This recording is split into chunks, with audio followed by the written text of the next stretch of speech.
Kirby Smart just compared Jalen Milroe to Lamar Jackson, and if you watch Jalen Milroe or Lamar Jackson play, you know what Kirby's talking about. Dangerous in a lot of ways. How is Georgia going to contain Jalen Milroe's legs? All you need to do is watch the final offensive play from Alabama against Auburn on Saturday to know this guy can lace in a few throws too, including game winners. So this is going to be a real challenge for the Dogs. And I think Kirby's, I think that is an apt comparison, talking about what Lamar Jackson can do with his legs specifically.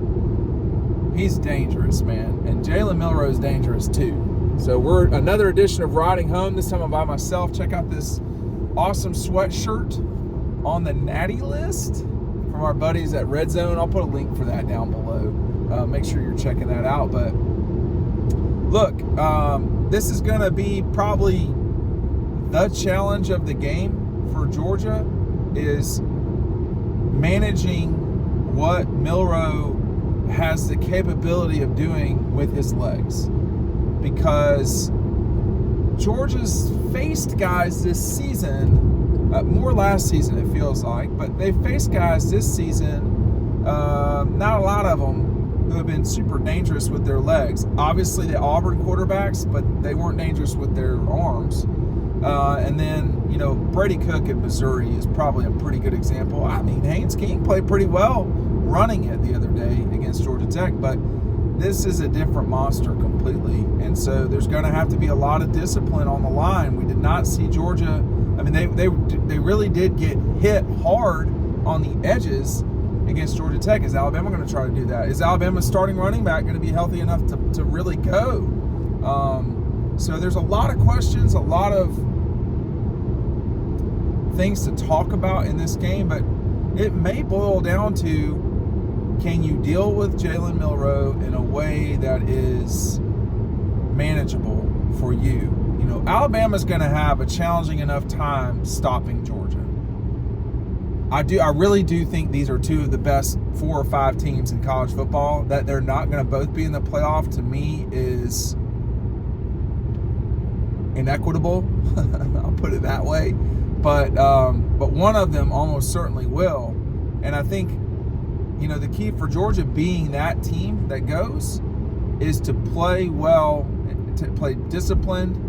Jermaine Burton is probably Alabama's best receiver. He's their most productive at 749 yards this season so far. So Jermaine is their most productive player.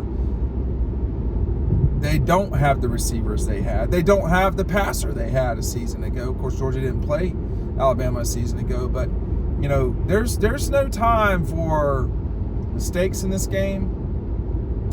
Jalen Milroe is plenty good enough on these deep balls. I mean, he can really hurt you on the deep ball. I think it is a legitimate question if he can execute, for 70 yards. A lot of teams really have a hard time doing that against Georgia. Georgia Tech actually and Missouri were the two teams that really did execute pretty well against Georgia. I mean, Tennessee did not, Kentucky did not. Ole Miss did, but then didn't at all.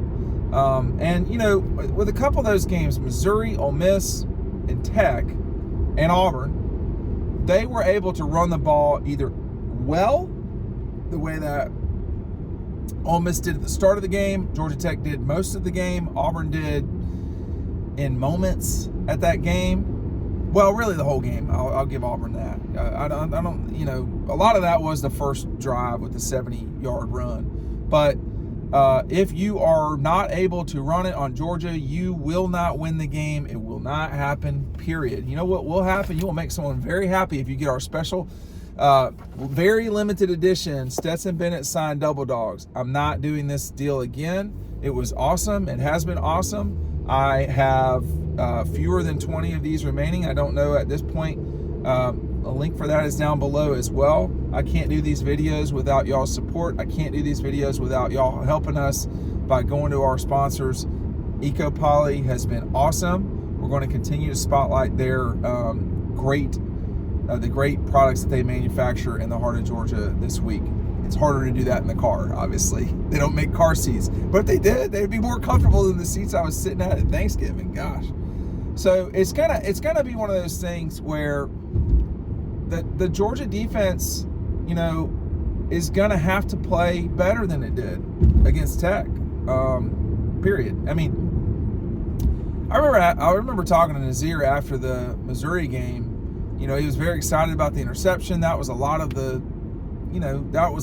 what was going on after that post game. I mean, I've been around Nazir for a long time. He is great. He is gregarious. He's a lot of fun. But I said, you know, I'm going to be the one that does this. That was not a great performance stopping the run against Missouri.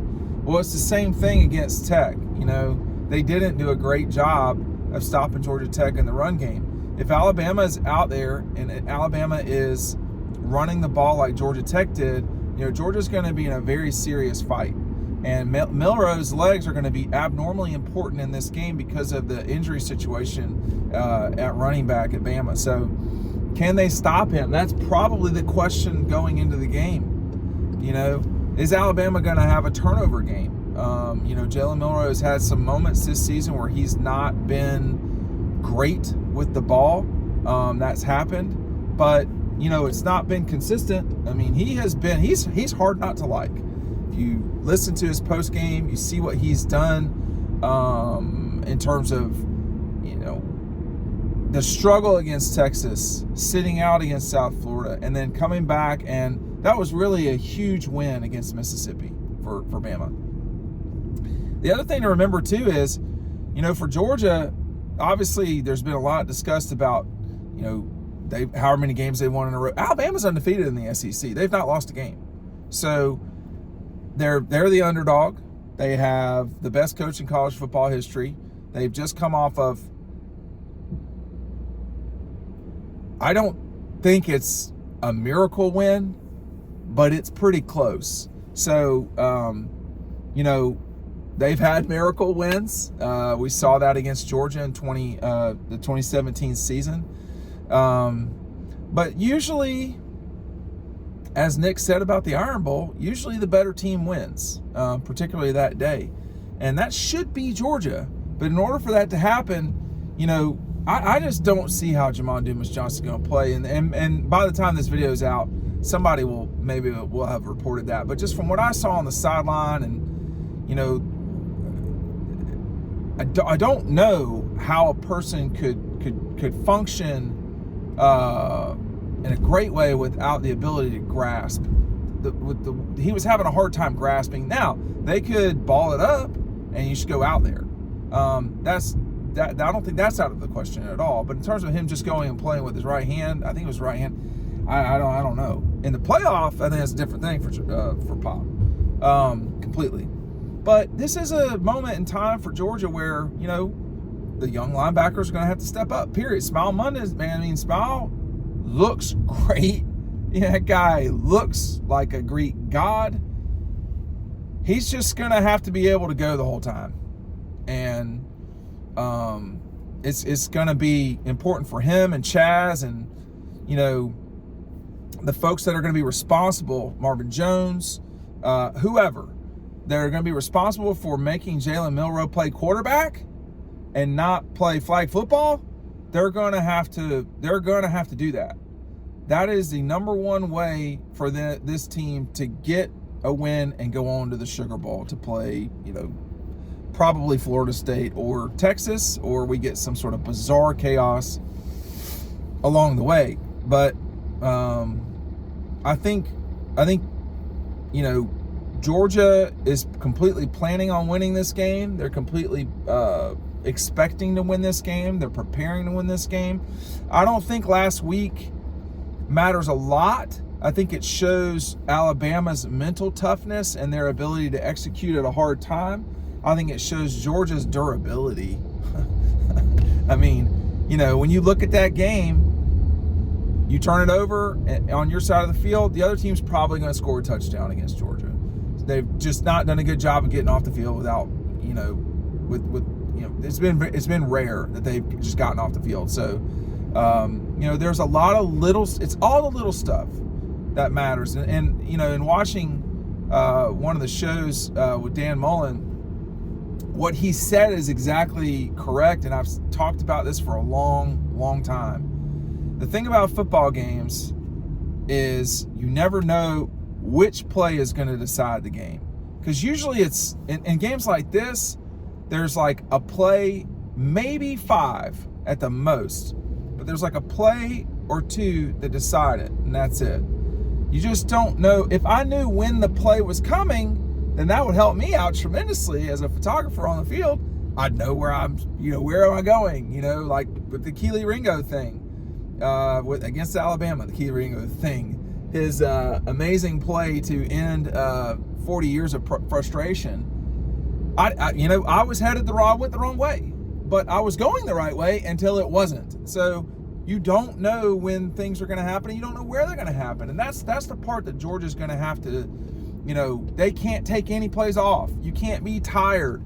I expect Georgia to rotate a lot of their defensive linemen. I mean, this game sets up perfectly fine for Georgia. They're the better team. They have a very good and consistent offense. They have, a defense that's very good. Here's the sweatshirt again, unless you missed it, from Scott and Mindy over at Red Zone. But they got to get it all right. Like, they're going to have to get it all right all the time. And when you don't, it's, that's done. And you have to move on. And you don't take points off the scoreboard.